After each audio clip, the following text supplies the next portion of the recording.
I never did strength training until about 5 years back, because I always felt strength training is for the weight, people who want to put on muscle and put on Correct. weightlifters and Correct. Yeah. bodybuilders, right?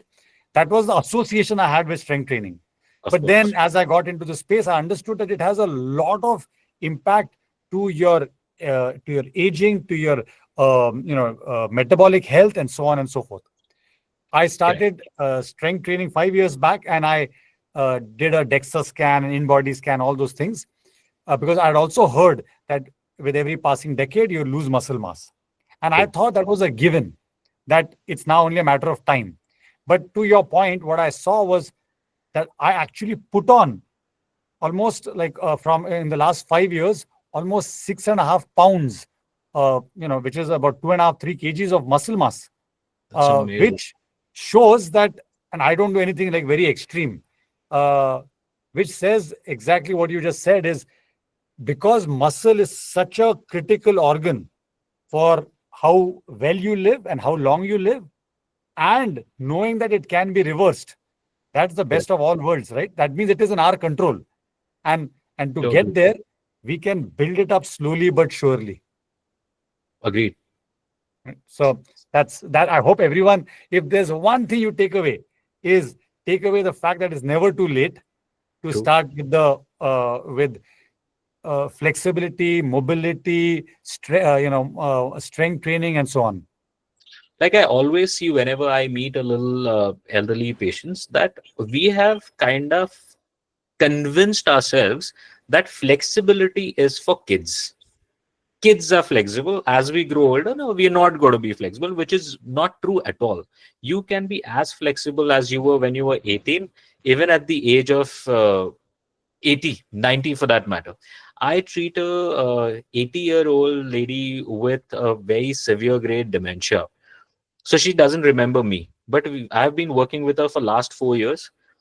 She has now built a muscle memory for exercises. She can still hold a 1.5 minute plank. Wow. She can still do seated rows in the. She comes to the gym twice a week and we work out. She can still do like a 70 kg seated rows, but she doesn't remember the exercise. She doesn't remember me. That well, a muscular system can recover and sustain. Wow. At That's actually at an inspiring story. Yeah. And at that age, we see that people with dementia generally have about 2 falls a month, some severe, some not. In her case, she used to fall almost every week. In the last 4 years since we started working out, she hasn't had a single fall. Wow.